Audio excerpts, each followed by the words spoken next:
સમાચારોમાં આગળ વધીએ સુરતના લિંબાયત ગોવિંદનગરમાં યુસુફ ગેંગનો આતંક જોવા મળ્યો છે। હપ્તો નહીં આપતા યુવકને માર મરાયો।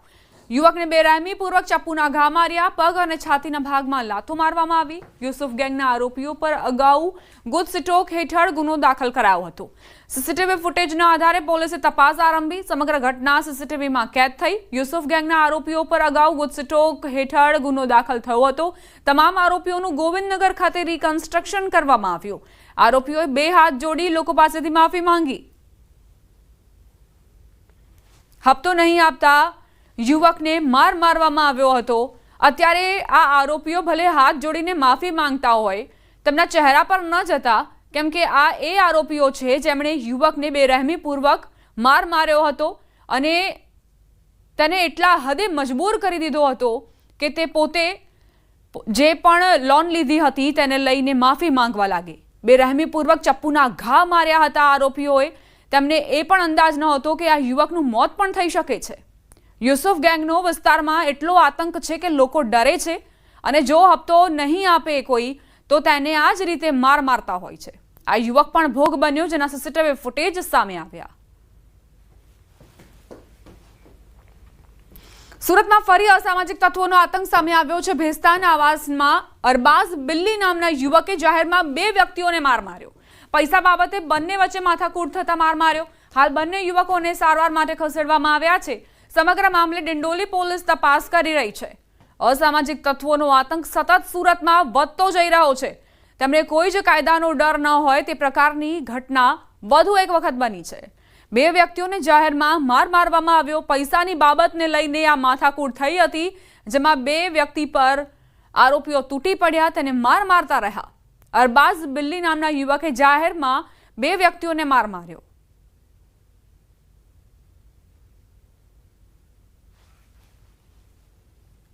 એનો 7 દિવસ થયા છે ને જે છૂટો કાયમ મારા વર પાસે છે ને પૈસા લેવા આવે એમદીના। આ વખતે પૈસા નહીં આપ્યા તો શું કહે છે કે તને મારીશ, અને એ માર્યો એમ પછી હું કે ખબર હવે પૈસા નહીં આપશે તો રાતના તને પતાવી દઈશ એમ કે તમારે ક્યાં જવાનું, મારા વરને ઇન્સાફ કોણ આપશે। સમાચાર વડોદરાથી પ્રાપ્ત થઈ રહ્યા છે। તાંદલજામાં કિસ્મત ચોકડી પાસે અકસ્માતની ઘટના બની। રોડ ક્રોસ કરી રહેલા યુવકને અકસ્માત નડ્યો। પાણીનો જગ લઈને જતા યુવકને એક્ટિવા ચાલકે જોરદાર ટક્કર મારી। યુવાનને ગંભીર ઈજાઓ થતા હોસ્પિટલ ખસેડાયો। રફતારનો રાજા બનેલો એક્ટિવા ચાલક પણ ફંગોળાયો। અકસ્માતની સમગ્ર ઘટના સીસીટીવીમાં કેદ થઈ છે। સમાચાર રાજકોટથી ઘંટેશ્વર વિસ્તારમાં ચોર ત્રાટક્યા। ચડ્ડી બનિયાનધારી ટોળકી ચોરી કરીને પલાયન થઈ ગઈ। ગુલમોહર વુડ્સ પ્રોજેક્ટમાં ચોરીની ઘટના બની હતી। ચોર અહીં ત્રાટક્યા। વહેલી સવારે 4:15 વાગે બનેલી ઘટનાના સીસીટીવી સામે આવ્યા। ચોરી કરવા આવેલા ચડ્ડી બનિયાનધારી 6 શખ્સો સીસીટીવીમાં જોઈ શકાય છે। ચોરી કરવા આવેલ ગેંગ તિજોરી તોડવાનો પ્રયત્ન કરે છે, પરંતુ તિજોરી ન તૂટી। સીસીટીવીના આધારે ક્રાઇમ બ્રાન્ચ અને ગાંધીગ્રામ પોલીસે તપાસ શરૂ કરી છે।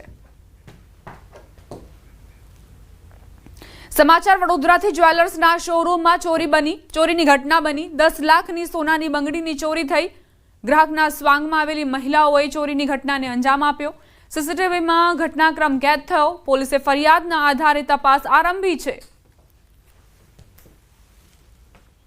દિવાળીના તહેવારો નજીક છે, એવામાં જ્વેલર્સ ધ્યાન રાખજો। આ સીસીટીવી ફૂટેજ તમારી માટે પણ એક બોધપાઠ છે। ગ્રાહકના સ્વાંગમાં આવેલ ગ્રાહક જે તમારે જે જ્વેલર્સ છે, જે પણ દાગીના છે, તેની ચોરી કરીને પલાયન થઈ જઈ શકે છે। વડોદરામાં આ ઘટના બની, જેના સીસીટીવી ફૂટેજ સામે આવ્યા છે। ગ્રાહકના સ્વાંગમાં મહિલાઓ અહીં ચોરીની ઘટનાને અંજામ આપીને પલાયન થઈ જાય છે।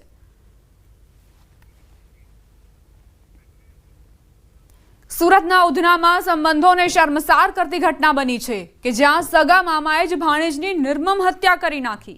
મામાએ હત્યા બાદ ગુનાને છુપાવવા માટે મૃતદેહના 7 ટુકડા કરી તેને કોથળામાં પેક કરીને મોપેડમાં નાખીને ખાડામાં ફેંકી દીધા હતા। આ અંગેની જાણ થતાં પોલીસ દોડતી થઈ। પોલીસ તપાસમાં ખુલ્યું કે મામા અને ભાણેજ બંને સિલાઈ મશીન ભાડે ચલાવતા હતા। ઘણા સમયથી ભાણેજ હિસાબ કરી નફો બતાવતો હતો, પણ રોકડ મામાને આપતો ન હતો, જેથી હિસાબોને લઈ બંને વચ્ચે ઝઘડાઓ શરૂ થયા હતા। બંને છૂટા પડવાનું નક્કી કર્યું હતું। તે પહેલા જ ઘરે ગયા બાદ મામાએ ભાણેજને મોતને ઘાટ ઉતારી દીધો। હત્યાનો 1 મહિના પહેલા જ પ્લાન બનાવ્યો હતો। ભાણેજ ઊંઘમાં હતો ત્યારે જ મામાએ હથોડી વડે તેના માથામાં ગંભીર ઘા મારી તેની હત્યા કરી નાખી હતી। હત્યા કરી પુરાવા છુપાવવા માટે યુટ્યુબ પરથી જાણકારી મેળવી હતી। છેલ્લા 1 મહિનામાં તેણે 20 વખત અલગ અલગ માહિતી મેળવી હોવાની પોલીસ સમક્ષ કબૂલાત કરી। પોલીસે આરોપીની ધરપકડ કરી વધુ તપાસ હાથ ધરી છે।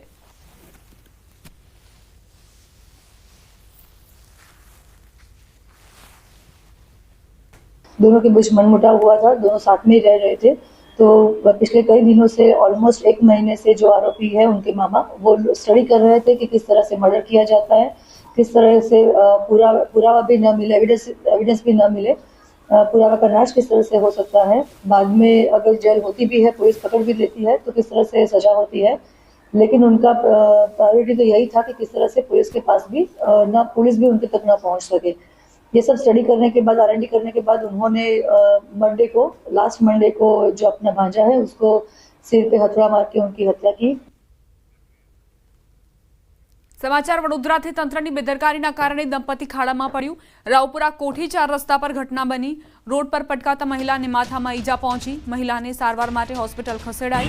તંત્રએ માત્ર બેરિકેડિંગ મૂકીને સંતોષ માન્યો। છેલ્લા ઘણા સમયથી રોડ પર ખાડો હોવાના કારણે અકસ્માત થવાનો ભય સતત સતાવે છે। જો કોઈ દુર્ઘટના સર્જાય તો જવાબદાર કોણ, તેને લઈ પણ સવાલ ઉઠ્યા।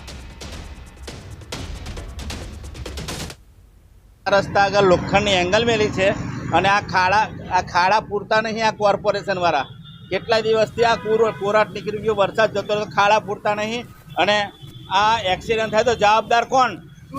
આ મારી વાઈફને માથામાં વાગ્યું છે। જો લોખંડની એંગલ, આ કોઠી 4 રસ્તા ખાડાને લીધે પડી ગયા। અમે ખાડો હતો ને તે બાજુવાળા સ્કૂટર દબાયું ને પા ગબડી પડ્યા અમે ખાડા લીધે। કઈ જગ્યા પર છે? કોઠી 4 રસ્તા તંત્રને શું કહેવાનું। એક તરફ વડોદરા મહાનગરપાલિકાના મ્યુનિસિપલ કમિશનર અરુણ મહેશ બાબુ જે છે તે અધિકારીઓને સૂચના આપી રહ્યા છે કે ચોમાસું જતું રહ્યું છે, હવે આળસ ખંખેરો અને શહેરમાં જ્યાં ખાડા પડ્યા છે એ ખાડાનું પુરાણ કરો। પરંતુ આજે અધિકારીઓ છે તેઓ મ્યુનિસિપલ કમિશનરના આદેશને ઘોડીને પી ગયા છે। એના કારણે જે નિર્દોષ નાગરિકો છે તેઓ આ ખાડાઓનો ભોગ બની રહ્યા છે। આ દ્રશ્યો તમે જોઈ રહ્યા છો તે કોઠી 4 રસ્તા પાસેના દ્રશ્યો છે અને કોઠી 4 રસ્તાથી સલાડવાડા તરફ એક વૃદ્ધ દંપતી જે છે તે પસાર થઈ રહ્યું હતું અને વૃદ્ધ દંપતીનું જે એક્ટિવા છે તેનું બેલેન્સ બગડ્યું અને તેઓ બંને નીચે પટકાયા હતા અને જે વૃદ્ધ મહિલા છે તેને માથાના ભાગે અને હાથના ભાગે ઈજાઓ પહોંચી છે। ત્યારે દ્રશ્યોમાં જોઈ શકાય છે કે એક વૃદ્ધ મહિલા જે છે તે ઈજાગ્રસ્ત થયા બાદ વડોદરા મહાનગરપાલિકાના જે સ્માર્ટ અધિકારીઓ છે તેમણે બેરિકેડ મૂકીને સંતોષ માન્યો છે। ઘટનાને લાંબો સમય વીતી ગયો પરંતુ હજી સુધી આ જે ખાડો છે તેનું સમારકામ થયું નથી। એટલે ચોક્કસથી વડોદરા મહાનગરપાલિકાના જે સરકારી બાબુઓ છે તેમની કાર્યપદ્ધતિ સામે સવાલ ઊભો થાય। ઉલ્લેખનીય બાબત છે કે મ્યુનિસિપલ કમિશનરે કડકમાં કડક સૂચના આપી છે કે કોઈપણ ભોગે તમામ ખાડાનું સમારકામ કરો, પરંતુ અધિકારીઓ જે છે તે મ્યુનિસિપલ કમિશનરની વાત સાંભળવા માટે તૈયાર નથી અને પોતાની મનમાની ચલાવી રહ્યા છે। એના કારણે જે નિર્દોષ વાહન ચાલકો છે તેઓ અકસ્માતનો ભોગ જે છે તે બની રહ્યા છે અને વાહન ચાલકો જે છે તે આ ખાડાઓના કારણે ઈજાગ્રસ્ત થઈ રહ્યા છે। હાર્દિક દીક્ષિત, ન્યૂઝ 18 ગુજરાતી, વડોદરા। જૂનાગઢમાં બિસ્માર રસ્તાને લઈને કોંગ્રેસનો વિરોધ। બિસ્માર રસ્તાથી લોકો ત્રાહિમામ પોકારી ઉઠ્યા છે। કોંગ્રેસ દ્વારા સહી ઝુંબેશ કેમ્પેન હાથ ધરાયું છે। 4 દિવસમાં 20,000થી વધુ નાગરિકોની સહી લેવાશે। નાગરિકોની સહીવાળું આવેદનપત્ર કમિશનરને પાઠવાશે।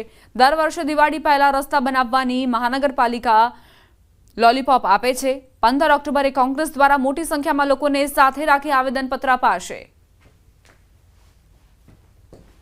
રસ્તાઓ અતિશય બિસ્માર હાલતમાં છે। અમે પોતે ડ્રાઇવિંગ કરીએ અને નગરપાલિકામાં થોડુંક જાગે સગવડ થાય અને રસ્તાઓ થોડાક સુધારે। અતિશય ખાડા, રોડ ઉપર ખાડામાં રોડ છે કે રોડ ઉપર ખાડા છે ખબર નથી પડતી, અતિશય મુશ્કેલી પડે। બજેટ બહાર પડે એટલે કોર્પોરેશનના સત્તાધીશો એક જાહેરાત કરે કે આવતી દિવાળીએ આ રસ્તા નવા બનાવશું, પરંતુ હવે 7-8 દિવાળી જતી રહી, હજુ સુધી આ નવા રસ્તાનો લાભ જૂનાગઢની પ્રજાને મળ્યો નથી। આજે જૂનાગઢ શહેર કોંગ્રેસ સમિતિના તમામ હોદ્દેદારો સાથે અમે 20,000 સહી એકત્રિત કરવાનું આ સહી ઝુંબેશ ઉપાડ્યું છે। 11 તારીખથી લઈ અને 14 તારીખ સુધી શહેરના અલગ અલગ વિસ્તારમાં સહી ઝુંબેશ ચાલશે। 20,000 સહી એકત્રિત કરી 15મી તારીખે કમિશનરશ્રીને આવેદનપત્ર આપવાનું નક્કી કર્યું છે। ભરૂચ સિવિલ હોસ્પિટલમાંથી બેદરકારીનો ચોંકાવનારો બનાવ બન્યો છે. કોલ્ડ સ્ટોરેજમાં ટેકનિકલ ખામીના કારણે 5 મૃતદેહો સડીને ફૂલી ગયા હતા અને સમગ્ર પીએમ રૂમમાં તીવ્ર દુર્ગંધ પ્રસરી હતી. આ ઘટનાની જાણ થતાં સામાજિક કાર્યકર ધર્મેશ સોલંકી તાત્કાલિક સ્થળ પર આવ્યા અને માનવતાના નાતે પાલિકાની એમ્બ્યુલન્સ બોલાવી મૃતદેહોને અંતિમ સંસ્કાર માટે મોકલાવ્યા.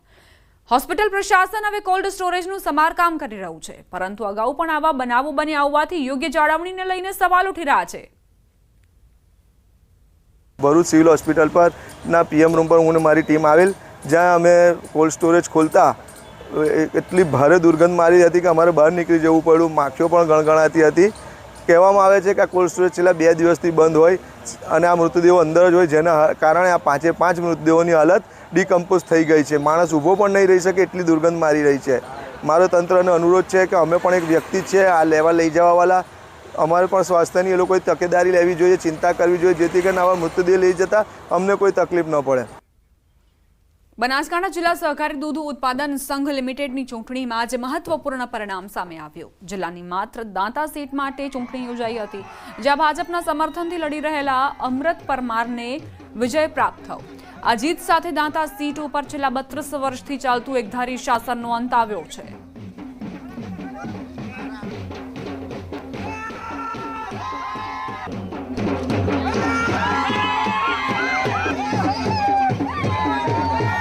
બનાસ ડેરીની જે 16 સીટો હતી નિયામક મંડળની, એમાંથી 15 તો બિનહરીફ થઈ ગઈ હતી. દાતાની ચૂંટણી હતી, જેનો આજે મતગણતરી હતી. જે પશુપાલકોના આશીર્વાદથી અમને 85માંથી 55 વોટ અમને મળ્યા હતા. અને જે સામેના જે ડિરેક્ટર હતા તેમનું શાસન 32 વર્ષથી હતું. એટલે પશુપાલકોના ખૂબ બધા આશીર્વાદ અમને મળે અને અમે વિજય થયા છે. તો પશુપાલકોના હિત માટે અમે સદાય કામ કરતા રહીશું. જામનગરમાં ઈદ મિલાદના જુલુસમાં થયેલી વિવાદિત ટિપ્પણી મુદ્દે પોલીસ હરકતમાં આવી છે. પોલીસે જાતે ફરિયાદી બની 7 શખ્સોની ધરપકડ કરી લીધી. વિવાદાસ્પદ નારા લગાવનાર શખ્સો સામે પોલીસે કાર્યવાહી કરી છે. આરોપીઓ દ્વારા વિડીયો વાયરલ કરી કોમી વૈમનસ્ય ફેલાવવાનું કૃત્ય આચર્યું હતું. શખ્સો દ્વારા વિવાદાસ્પદ ટિપ્પણી કરતો વાયરલ વિડીયો જેને જોઈને પોલીસે આરોપીઓને કોર્ટમાં રજૂ કરી 2 દિવસના રિમાન્ડ મેળવ્યા છે. જાંચ કરી અને વિડીયોમાં જો દેખાઈનારા લોકો પૈકી હાલ 7 લોકોને આઈડેન્ટિફાઈડ કરવામાં આવ્યા છે અને તમામ વિરુદ્ધ ભારતીય ન્યાય સંહિતાની કલમ 196(1)(a)(b) તેમજ 351(1)(a), 351(3) મુજબની ફરિયાદ દાખલ કરવામાં આવેલી છે અને હાલ આ 7 આરોપીઓને પોલીસ કસ્ટડીમાં લઈ અને આગળનું ઇન્વેસ્ટિગેશન ચાલુ છે.